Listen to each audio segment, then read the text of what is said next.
भगवान श्री कृष्ण विष्णु के अवतार थे, तो माता राधा लक्ष्मी जी की। कृष्ण व राधा की प्रेम कहानी अमर है।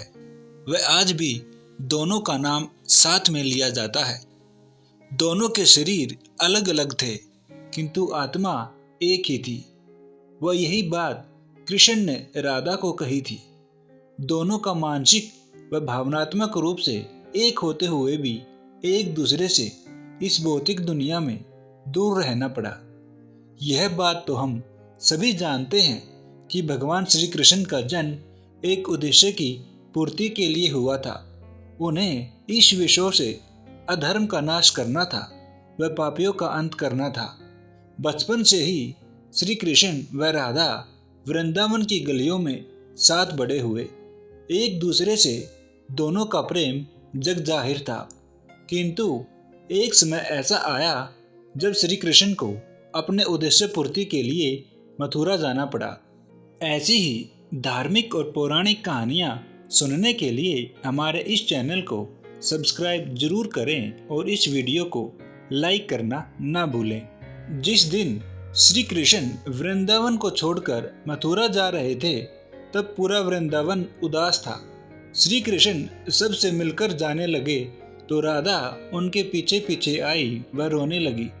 हालांकि कृष्ण भगवान को भी राधा से दूर जाने का गम था। उन्होंने राधा को वचन दिया कि वे एक बार अवश्य इस जन्म में उनसे मिलेंगे। यह वादा करके दोनों अलग हो गए। मथुरा जाकर श्री कृष्ण ने पापी कंस का वध किया व मथुरा के राजा बने।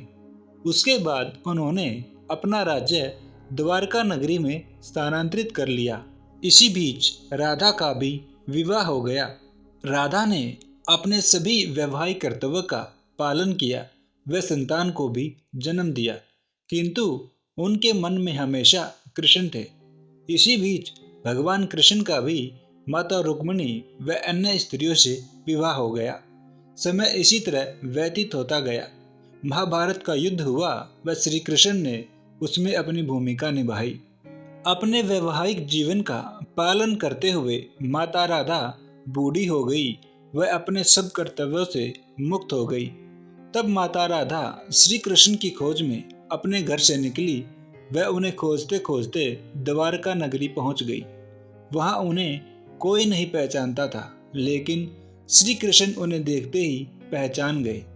कृष्ण ने उनको देखा व दोनों ने एक दूसरे से मन ही मन बात की व कृष्ण ने उनको महल में ही रख लिया। अब माता राधा उस महल में रहती थी, कार्य करती थी व कृष्ण को दूर से ही देखकर खुश हो जाती थी। इसी तरह करके कुछ समय और बीत गया। कृष्ण अब अपने राजपाट व अन्य कार्यों में व्यस्त रहते थे।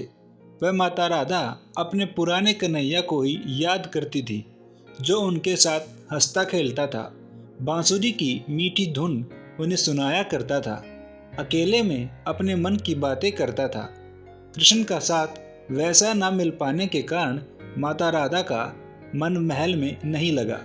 वह उनको कृष्ण से दूर होने का डर सताने लगा। इसी कारण उन्होंने एक दिन महल को छोड़ दिया व वहां से निकल गई। इसी तरह कुछ समय और बीता। वह जब माता राधा का अंतिम समय आया, तब उन्होंने भगवान श्री कृष्ण को बुलवाया। कृष्ण भी राधा के महल छोड़ने के बाद से उनकी खोज में थे। वह माता राधा को दिए वचन के अनुसार वे राधा के सामने प्रकट हुए। राधा की ऐसी हालत देखकर श्री कृष्ण को बहुत आघात पहुंचा और उन्होंने राधा से कुछ मांगने को कहा। इस पर राधा ने कुछ भी मांगने से मना कर दिया। वह बस एक इच्छा प्रकट की कि वह उन्हें पुराने समय के जैसे बांसुरी बजाते हुए देखना चाहती थी। यह सुनकर भगवान श्री कृष्ण ने अपनी बांसुरी उठाई व उसी मीठी धुन में बांसुरी बजाने लगे। माता राधा उस बांसुरी की धुन में खो गई। वह दोनों की आंखों से अश्रुओं की धारा बहने लगी। श्री कृष्ण ने कई दिनों तक लगातार दिन रात बांसुरी बजाई। वह यह सुनते सुनते ही माता राधा ने अपने प्राण त्याग दिए।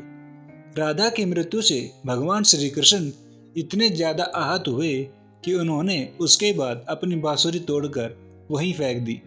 इसके बाद श्री कृष्ण ने जीवन भर बांसुरी व अन्य किसी वाद्य यंत्र को हाथ नहीं लगाया। तो दोस्तों, यह थी कहानी माता राधा की मृत्यु की।